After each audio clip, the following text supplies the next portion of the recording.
So obviously one of the biggest things that I've struggled with in the past 2 years is anxiety and depression. Yeah. So I just wanted to get a bit more of an insight as to how, like, what does it say in the Quran about anxiety and depression? I want Shamsi to move this way so we get this. Yeah. Makes sense. You know, it's funny because yesterday I was reading a book called The 8 Steps to Happiness. So in the Quran there is a hadith, and Nabi alayhi, of course Islamically, to be anxiety and depression is not recommended. We believe that it's from Satan to cause people to go into depression and to misguide them. However, it's also from human nature. That's why Prophet Mohammed, he used to say the dua, Allahumma inni a'udhu bika min al-hammi wal-hazn. Oh Allah, I seek refuge with you from anxiety and depression. So we believe as a Muslim, one of the best ways to remove depression and anxiety is by turning back towards your Creator. Islam removed that. That's why when you look in the Western world, even though from the worldly point of view, you have everything. You know, in a way, like, you know, the life is easier here. You know, you have your phone, you want to order something, you can order it. But depression is very high. And they say the happiest countries in the world, you know which happiest country in the world? They say Japan and Sweden. That's what they say. The most happiest country in the world is Japan and Sweden. But I don't know how they're happy because the high rates, the suicide is very high in Sweden and Japan. So how they're happy, meaning they just have a nice salary and they're nice houses. But that's not the true meaning of happiness. The true meaning of happiness, when you understand you're a servant of your Creator and you have a purpose, and this life is a test. So when you understand that, because what is anxiety? Anxiety when you fear something in the future. But when you understand that nothing takes place in the future except by God's permission, and Satan, one of his ways to scare people is to make them scared of the future. But when you know that the future is in the hand of Allah, so that will what? Will not, the anxiety will go away. You understand? Likewise depression. Depression, why? Depression when something happened in the past. Different between the anxiety and depression. When you become depressed because something happened in the past. Anxiety when you fear something in the future. But again, when you believe in the Creator and you understand, okay, what happened in the past, I cannot go back to the past. I cannot change what happened. That's why Prophet Muhammad told us, if something happened, don't say if I did this and I did that, because that will open the gate for Satan to whisper to you, and that will cause you depression. So we believe there is solution for these problems in Islam. But doesn't mean Muslims have no depression, but there's a cure. So when you understand, okay, depression, why I'm depressed? Something happened in the past, I cannot change it. Again, the prophets of God, Moses, Jesus, Abraham, Noah, they went through hardship as well. But when you understand Islam is a test, and that's how God created this life, will test us, and to resolve the problem by going back to the Creator, and we should not allow Satan to put a fear in our hearts. That's how you get away, you get rid of it. You understand? And you know, there's one guy, he said one of the ways to remove anxiety is by washing your face and so on. In Islam we have something called wudu. Al-wudu, when you get up, wash your face, make ablution and you pray. When you pray, you have to focus, because Satan doesn't mean pray, because some people they pray, but he's still focusing on, yeah, but something happened to me in the past. But when you pray and remember, this life is a test, I'm here to worship Allah, then it will go away. You know? And also by listening to the Quran. That's what I advise the people with. Because I never suffered, once I started feeling anxiety, and I thought, what's happening to me? Alhamdulillah, I listened to the Quran, alhamdulillah, straight away left. So there's a solution there. Alhamdulillah. Because what Allah said in the Quran, Allah mentioned whoever believe in Allah and follow Allah's teaching, فَلَنُحْيِيَنَّهُ حَيَاةً طَيِّبَةً. Surely we will give her or him a good life. What does that mean, good life? Doesn't mean that you have no hardship in your life, because that's impossible in this life. Because the way Allah created this life, you will have hardship. The only place where there is no hardship is paradise. You understand? So God wants us to us is powerful and is the Almighty. He created this life, there is good and evil. And He created paradise, pure good. And He created the hellfire, pure evil. Make sense? Okay.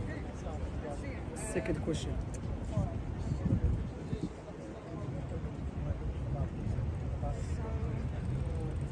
One thing that wanted to know as well is how do you know that the Quran is preserved? That's a good question. How do you know the Quran has been preserved? Allah sent the Quran. وَلَقَدْ يَسَّنَّا الْقُرْآنَ. Sorry, the other verse. إِنَّا نَحْنُ نَزَّلْنَا الذِّكْرَ وَإِنَّا لَهُ لَحَافِظُونَ. We send down the Quran and will preserve it. That is a claim the Quran is making. Can we verify that claim? Yes, easy. If the Muslims and the Jews and the Christians, the Hindus, everyone, if all of us say, let us burn our scriptures. Come, because we have the bikes, okay? Let us burn all our scriptures. So we have nothing in a written form. Everything will be lost except the Quran. We can bring a Muslim, not the scholars memorize the Quran. Muslim children at the age of 9 and 10, they can bring back the Quran into the written form. And that has been the case since the time of Prophet Mohammed. Now, the alphabet, A, B, C, D, no one can change it. If I say A, O, T, they won't say, no, that's not the order, it's A, B, C. So the Quran is more powerful than that. Rather, in the Quran, tell us that Allah made Quran easy for the people to memorize it. If you go to Africa, you come to Europe, go to Asia, to South America, to Caribbean. Like I said, the Muslim at the age of 9 and 10 memorize the Quran word for word, letter for letter. In language that's not theirs. In the language, it's not even theirs. For example, you and I and all of us here, we memorize a book in a Chinese language. But guess what? We don't even speak Chinese. That is illogical. For us to memorize a book like this thick, like this, in a Chinese language, doesn't make any sense. And we don't even speak Chinese. But that's why the miracle of the Quran. Allah made it easy. That's why the Muslims, since the time of Prophet Muhammad, they memorize the Quran, and before they teach it, that's why, you know, they said, in order before to teach the Quran, you have to have something called ijaza. What is ijaza? Authorization that you have to have from your teacher, who got it from his teacher, and he goes back to Prophet Muhammad. And that put in a big scale. So we can put that claim the Quran has been preserved right now. The only book we can bring it back into the written form, and we will never lose it, is the Quran, because it has been memorized. That's why even in the mosque, if I'm leading the prayer and I make mistake, Muslim children, they'll correct me. And that, there's 100 million of Muslims in our time and before memorize the Quran. There's a story from the early Muslims. There was a Jewish man go around, he took the Torah, he changed what was in it, the Jews accepted it. Then he went to the Christians, changed the Bible, to win it. Tried to change the Quran. Muslim children were studying. Yeah. There was a Jewish man, the Christian man in Baghdad. He said to the Muslim leader, he asked him, how you became a Muslim? He said, I've changed the Torah and I was selling in the market of the Jewish people.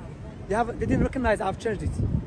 I've done the same thing with the Injil, the New Testament, or what they call it, the Injil, and they haven't recognized that it's been changed. But when I did it with the Quran, the Muslim children noticed there's mistakes. So I knew this book has been preserved. Yeah. That's what the miracle of the Quran, you know. That's why we don't have no book in its pure language except the Quran. Jesus did not speak English or French. Jesus spoke English. Jesus spoke Aramaic. Aramaic is very similar to Arabic language. The only book that we have in its pure language is the Quran, and we memorize even the way to memorize it. There's something called ghunna. Like, there's ghunna. There's conditions. So the Muslim scholars even pay great attention just how to pronounce the verses, let alone preserving the verse itself. You understand? So it's more so to preserve the text than to just preserve the sound of it. You understand? Make sense? Alhamdulillah. Alhamdulillah. Like I said, that's the beauty. You can put the test. And I challenge the Jews and the Christians many times. Let us do that. All of us burn scriptures. We are not in need of scriptures. We memorize the Quran. You know, like in our mosque, there's 6 people memorize the Quran. And in the we have school for children, many children memorized. And in the Islamic countries, before you start seeking knowledge learning about Islam, it's conditional. You have to memorize the Quran first. And even the time of Prophet Muhammad, and after his companions and so on, you know, when you read the biographies of some companions and their children, they tell them before you learn anything, memorize the Quran. Yeah. And even Prophet Muhammad told us, the best of you, those who learn the Quran and teach it.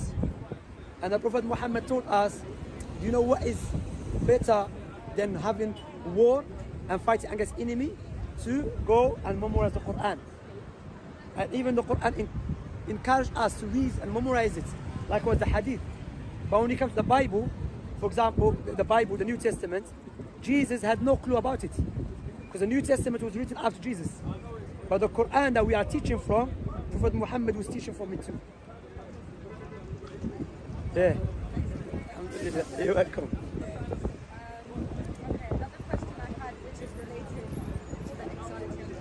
Yeah. Since when I was very young, I realized that I was deaf, and I never really understood why. So I would like to know, I've asked plenty of people this, but they don't really know like how to answer it, is what happens soon after we die? What's the process? What happens? Before that, you know, I had a friend of mine. He used to live with me. He had the same thing. Before he used to go sleep, he gets scared. So he thinks he's going to die. So he asked one of the students of knowledge or scholar. The scholar said to him, how long have you been like that? He said, for a long time. He said, how come you haven't died yet? So that shows you just Satan whispering to you. You see, look how scholar can make it easy for you. That's what Allah said, فَاسْأَلُوا أَهْلَ الذِّكْرِ إِن كُنتُمْ لَا تَعْلَمُونَ. Ask people of knowledge. So for every night, you feel you're going to die for 2 years and you haven't died. That shows you what to whisper. Remember, Satan tries to make you scared. And why? So we in the Quran, because the Almighty told us, when we die, before Allah mentioned the Quran, before the persons who are to live his life or her life, the angels will come take their soul. But the people cannot see the angels. But the person will see it. In the Quran mentioned that.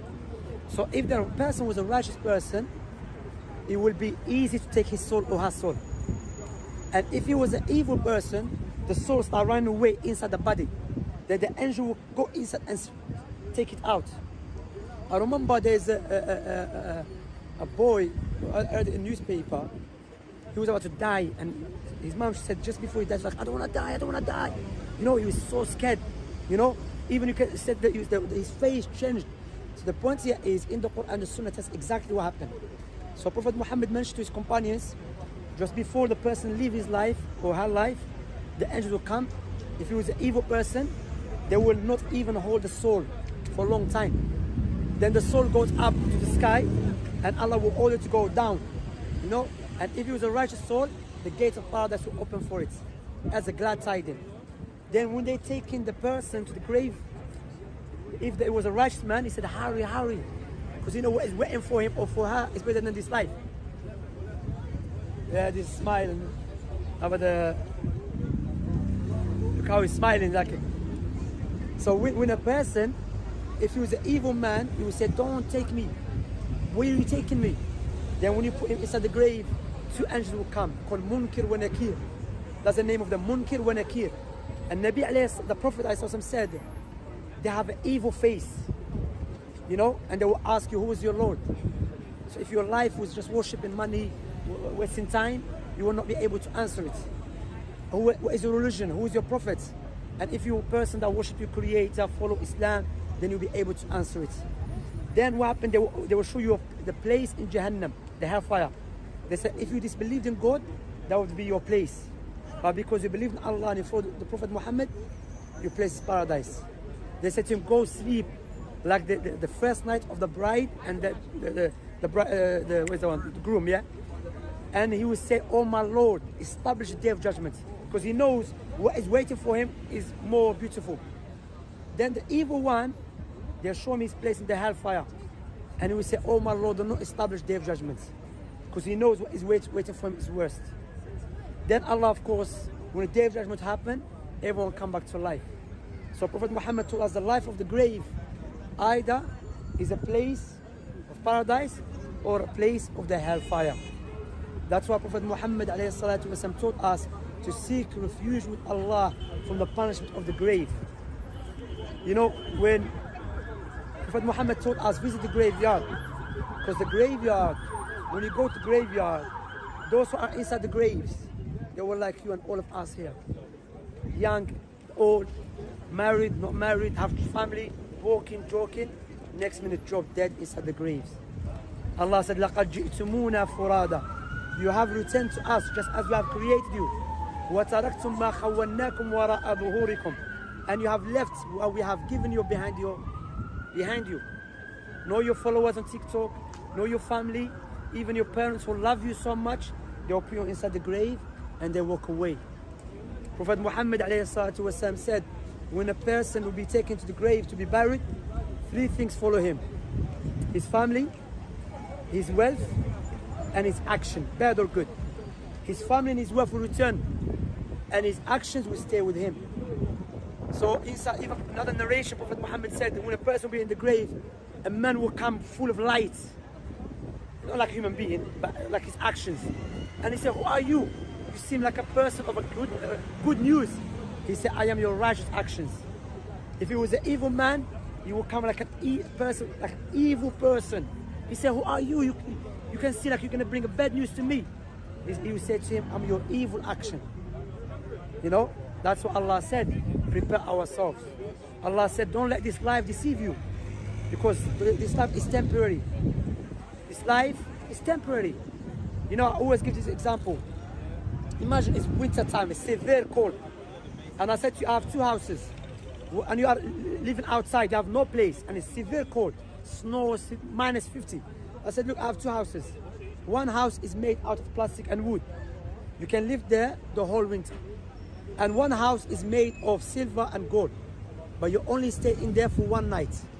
Which house would you choose? To stay for the whole winter?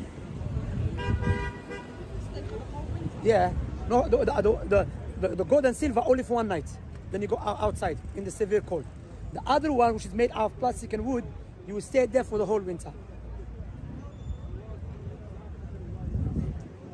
Huh? No doubt, you're going to choose the plastic and the wood because it's going to protect you from the cold. Okay? So imagine the other way around. Paradise is a house is made of silver and gold and diamond, and that which the eyes never seen. And this life is the life made of plastic. So while we are choosing this life, which is made of plastic, over the paradise, which is made of gold and silver and diamond. Make sense? Yeah. I was going to say as well that when the Prophet Muhammad speaks about this stuff, he proves he's a true prophet, because no philosopher or intellectual That's a good point. can speak to you. Yeah, so no philosopher, no person of intelligence can speak about what happens after life, in the grave, in the hereafter, when you go to paradise, hellfire. No one can come up with it. So how with detailed information. In detailed information, such he described how the angels look. So the question I have to ask is, how is an illiterate Arab man in 7th century Arabia able to speak with this kind of speech if he's not a prophet of God, as some people claim? Yeah, no, that's a good point. Yeah. Another question? And depression, and wallahi, there's a solution to the Quran. There's a dua, wallahi, many times, because this life full of hardship. Wallahi, this personally, every time I say this dua, the hardship, I will feel ease.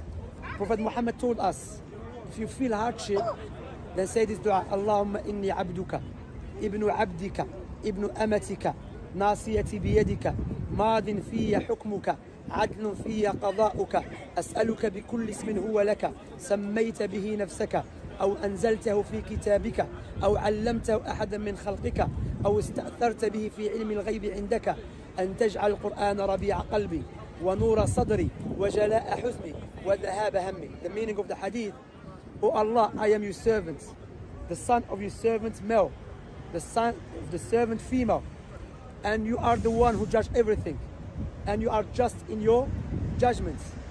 The end of the hadith says, make the Quran as a light in my heart to take away depression and anxiety from me. Wallah, every time I say it, I feel good. But remember, when you say this hadith or this supplication, you have to reflect upon it. Don't say it and you think it's something else. Understand? Like some people, they have this they call it whisper of Satan.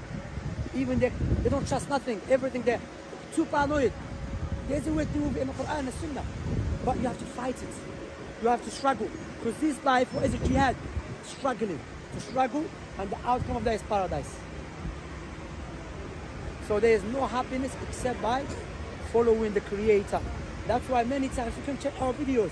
When the people accept Islam, you see people crying. Why they're crying? Because they are now connecting to the one who created them, the one who gave them life and everything. You know, even when you pray, before you pray, like we said, you wash yourself. Then you stand up and remember all this creation. This tremendous creation. Regardless how great it is, regardless how much depression you have or hardship, Allah is greater than that. You know, Jesus, he went through hardship, but Allah aided him. That's why we believe Jesus was not killed, he was saved. Allah saved him. Moses, Allah saved him. Allah made Pharaoh to drown. Prophet Muhammad also. Prophet Muhammad, look, alayhi salatu wassalam, when he was alive, his father died when he was young. His mother died. No, his father died when he was even born yet. His mother died when he was 6 years old. Then who died? His wife. The one that stood with him, aided him, supported him, Khadija. Then who died? His uncle who took care of him. Then who died? All his children died. His daughters, his sons. Imagine this hardship. His family went against him.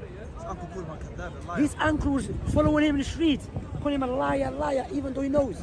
Imagine this, you know? But always he used to smile. Always he used to give a glad tidings. You know, and he's always, if he said to someone, what is your name? He said, my name is Hardship, for example. He said, change to ease. Because why? He was a man like to bring good news to people. You know, always. You know, when he, even though he was busy with teaching the people, with his wives, you know, helping people, he saw a child with a bird. And the day after, he asked him, Ya Umair, ma fa'ala nuqayr. Imagine a man that is busy with many things. He's paid attention to a child. He said, how's your bird? Then once he was busy with his companions, a young girl came to him and said, oh messenger, let me show you something. Imagine a man that is busy, man of state, man has family, man, he has to teach his companions. His young girl took him and he followed her. You know, once he was walking, even you can see his trustworthiness. Once he was invited to a house and someone followed him. He wasn't invited, he just followed Prophet Muhammad. Prophet Muhammad knocked the door, the man who invited him, the host, he said, he followed me. I didn't bring him. It's up to you to bring him in or him to go back. So you can see in his biography, he never utilized his prophethood to manipulate the people. You know, rather, when you study his biography, you can see man is a prophet of God. Make sense? Other questions? Alhamdulillah. Sorry, it's just because the next question is a bit more delicate. No problem, you can ask any question. Forgive me if I'm a bit nervous. But No problem. recently, I have sort of been feeling attraction to the same sex. Okay. And I just want to know The ruling. the ruling, yeah. That's, So I want to know what it says in the Quran. No. If it is, yeah. I'll just say this story happened to me in Birmingham 2 weeks ago. I was in Birmingham, in Birmingham. Okay, I was in Birmingham, so I was speaking to this lady, yeah? She came from a Christian background. So I was speaking about Islam, and it's like, she said, it makes sense. He said, listen, no one explained to me about God's existence, about how to worship God, about Islam, the way he explained it. It makes sense. I said, but I said, to become Muslim. He said, no, there's one question I want to ask. I said, okay. He said, what do you think about LGBTQ? I said, okay. And now I said, look, Islamically, I'm not going to compromise Islam, because I'm not going to displease Allah for the sake of pleasing anyone. Because like I said, if I'm going to die, no LGBTQ, no one's going to help me before God. I'm going to tell you what, in Islam we believe is a sin, no doubt about that. It's a major sin. However, having a feeling does not make you evil. Understand? But what we have to understand doesn't mean because I have a feeling, I have to implement that feeling. For example, the example I gave to that sister, she became Muslim, alhamdulillah. I said, sister, look, imagine you can see I have an arm. Clearly I have an arm. But I feel I'm armless. Would you aid me to cut off my forearm? Would you aid me? No. But remember, I feel like it. But you're going to tell me no. So what about someone cutting off his private part and removing stuff which makes him a man because he feels he's a woman? I'm just cutting my forearm. But you're going to tell me no, it doesn't mean. Likewise, there's people who, you know, yeah, we have to be realistic now, yeah? There's some people who really attract their mothers. But are you gonna say to him, because I have that feeling, I have to implement it? You're gonna say, no. You're having that feeling, you're not gonna be judged as long as you don't implement it. However, if you fight against it, what is the reward? Paradise. That's what I said to you, sister. Don't let this life, because let us say, fulfilling your desires for how long? 30 years? Let us say 80 years. But are you gonna, for the sake of fulfilling your desires, you're gonna prefer and favor that over the eternity of paradise? So, like I said, even Islam, if a woman, even if a woman do that, you know, or a man do that, sleep with another man, doesn't not take them out of fold of Islam. It's a major sin, no doubt about that, yeah? It's a major sin as long as they don't believe it's permissible. But what is better than that is when you turn away from it and fight against it. You know, something I tell you, when I came out of prison, because I was not born like this, by the way, you know, I had my life, crazy life. When I came out of prison, there's one thing that was very hard for me to stop. Literally, I used to say to brothers, Allah will forgive me because He knows that I cannot stop. But one brother said to me, look, when Allah tells us something He's not allowed, He's not going to tell you to stop something which is beyond your capacity. But guess what? When I start fighting against it, alhamdulillah, I got married, alhamdulillah, of course, but for many years I didn't do it. Why? Because I fight against it, because I know the reward of me fighting against my desires, I have paradise. So yes, no doubt about that, it's a major sin.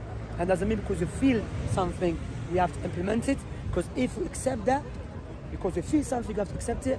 Therefore, you know now, sister, people just try to justify pedophilia.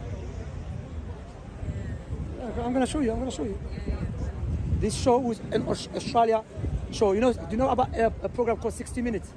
60 minutes? Oh, yeah. Yeah, I'll show you, look. I'm gonna show you, you're gonna be these scientists. That's why I don't believe in scientists. Yes, there's a hardcore scientist when you make a phone and the cars and so on, that's clear. But watch this. Dr. James Cantor is a neuroscientist specialising in atypical sexualities. When it comes to pedophilia, he's reached important but uncomfortable conclusions, including why pedophiles are attracted to children in the first place. All the evidence suggests that pedophilia begins in the womb. A person does not pick it, and despite all evidences suggest that pedophilia begins in the womb. Everything has been shown to be able to change these people from pedophiles into non-pedophiles. So my point, what I'm showing you, sister, what I'm showing you, sister, the point I'm showing you, that if you go back about LGBTQ and a gay and lesbian, did you know that it was held as a crime? But scientists who sell themselves to some evil people try to justify it. And no doubt Allah, the creator of everything, will not tell us to stay away from something which is good for us. But Allah is the most just. Doesn't mean because you feel something, like for example now, I feel I want to rob someone. But if I fight against it, I get greater reward. Can I just clarify something? Sorry, go on. Someone told me that apparently in the Quran it says that if you are gay, then you're going straight to hell. If you're Muslim and you do that sin, we don't say you're gonna go straight away, but you are under the threat. Yeah, under the threat. Because why? As long as you don't believe it's halal, it's allowed. But if you believe it's allowed and it's God okay with it, then you're gonna have fire forever. No doubt about that. As a clarification, we also believe about any sin. So if a person believes that man and woman, the action of man and woman doing it, he's under the threat as well if he does it. The outside marriage. So yeah, so man and woman who engage in that action outside of marriage, they're under the threat as well. So it's what the brothers have clarified. Yeah, and then fighting against it, the reward. Like what I said, sister, how long are you gonna live? 200 years? No way. 70 years? No way. That, you know, people want to fulfill their desires, yeah? But again, what is it? How long are they gonna live? Not long ago. But if you fight against those desires, what is the outcome of that? Paradise forever. You know? And this stuff is a test, no doubt. Allah tests us through different ways. Some people, Allah who tests them, there's a brother, when they become Muslim, he had the same thing. He was attracted to men. But alhamdulillah, now he's Muslim, alhamdulillah. Even he's preaching about Islam. You know, you fight it. That's what Islam comes in, doesn't not negate if you have that feeling. What we say, remember, there's a Satan out there and he wants to misguide the people. You understand? But in our time, they try to justify it and beautify it. No doubt about that, that's evil, you know? So, make sense? Alhamdulillah. For example, Yeah. Yeah. So it is, catch that. Sorry, my voice is very low. So Yeah. how would it work for somebody who is strictly gay Yeah. and established that they like the same sex and they're, currently doing the actions and everything, but they want to practice Islam at the same time? How does that? I mean, he can practice Islam, but also he has to fight against his desires. No doubt about that. One doesn't You know? negate the other. Yeah, the one does not negate that. Like, for example, some people say, many people we stop here, I said, become Muslim. He said, I take drugs. I said, okay, take drugs. It's haram in Islam, but that should not stop you to become a Muslim. But try to fight against it. You understand? Because, there is a sin in Islam. It's a major sin, no doubt about that. But if you try to do good deeds and try to fight against it, then you get a reward for that. Imagine the reward, like I said, sister. Fighting your desires. Don't let the Satan deceive you to make you favor this life of fulfilling desire for 40 years over paradise, which is eternal. Because the hellfire, no one can handle it. That's why one of Muslim scholars said, from Allah's mercy, that Allah mentioned to us His punishment in detail in the Quran to tell us, stay away from my anger. But we're not perfect. But if we do make mistakes, what is it? Go back and seek forgiveness. All of us. So, you become Muslim, you can fight against it and so on. And I have many examples, like the lady. That lady, I told her, she said, yeah, no, it makes sense. I'm not going to allow myself to fulfill my desires for 40 years for the sake and sacrificing eternity of paradise. Remember, He's the creator. I always give this example.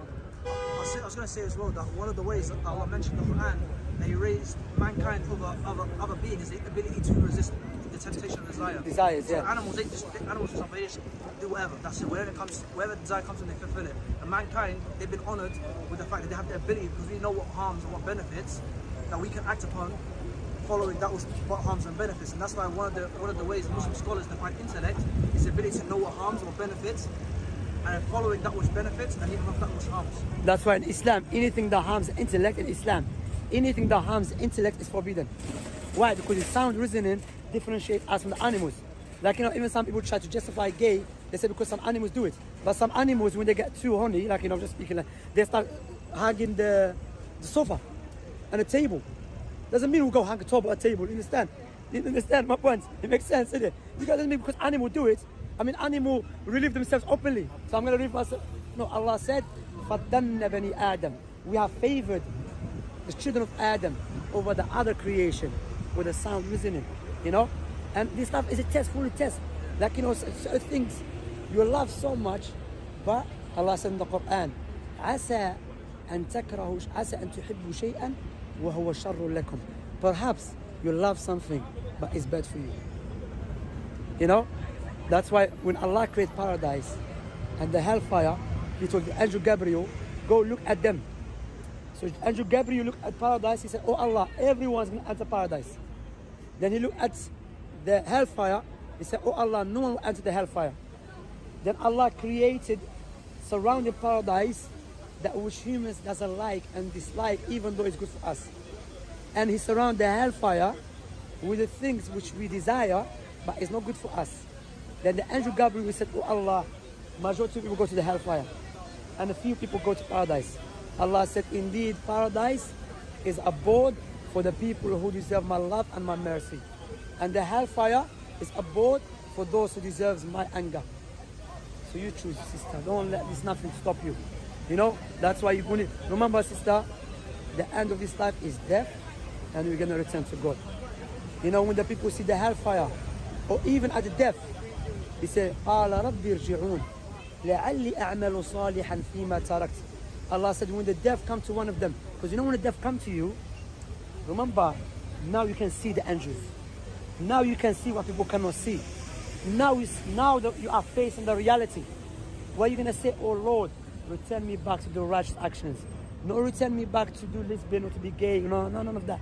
Return me back to worship you. So that time which Allah spoke about is our time right now. So let us do righteous actions. And the greatest righteous actions to submit to Allah and become Muslim. And the evil, the most evil action, to associate partners with Allah. Make sense? Clear? Alhamdulillah. No problem. I understand some stuff, you know, maybe people, but I'm here. That's why I said to people, come ask any questions. Like last week, there was a sister that she was half Turkish, half from Grenada, and she asked many questions as well. Alhamdulillah. But that's what we're here for, you know, alhamdulillah. So, let me ask you a question. If Islam makes sense to you and is clear to you, what is stopping you to accept your Creator and worship Him alone?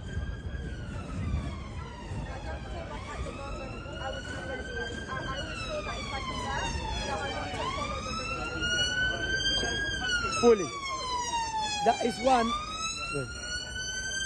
That's one of the deception of Satan. Because all of us, we cannot follow everything completely. That's why I said to you, Prophet Muhammad told us, when someone wants to become Muslim, Satan will try to put barriers. Because what you have to understand that you're not guaranteed to live tomorrow. You're not guaranteed. I'm not guaranteed. Nothing in this life is guaranteed except death. So what we say to you, don't let this, the example I always give, imagine you have a big cake in front of you, massive cake, and if you eat all of it at once, what will happen to you? You get sick, and you vomit. If you want to feel the sweetness of the cake, what you do? Bit by bit. Likewise, when it comes to Islam, step by step. The first thing is to submit to your Creator, because that's the most important thing. Then step by step, you start learning. As for following everything, even me, and alhamdulillah, I've been practicing for a long time, maybe 15 years. However, I still have something I struggle with. But don't let that stop you. Let me give you an example. I always give this example. Imagine, I said to you, look, I'm a multi-millionaire. I have too much money. As a gift, I'm just going to give just a gift for you. I will give you £2 million as a gift. If you do take it, what would you say to me at least? Would you thank me? Of course, £2 million is a big money. Would you remember me all the time? £2 million is a big money, of course. You will remember Shamsi, £2 million. If you buy a nice house, Shamsi. I will give you £2 million on a condition, give me your 2 eyes. Would you do that? No go. Because your eyes is more valuable than anything else. So if this is the case, so why we are not grateful and remember who gave us eyes for free? You know? I purely came here just to ask some questions and get more knowledge. No problem. I'm not ready for that yet. No problem. I will, of course, come to you. Inshallah, no problem again. Knowledge is Yeah, no doubt. Let me give you something. Thank you. I think maybe I'll You ask questions? All right. Let me just give you something to read.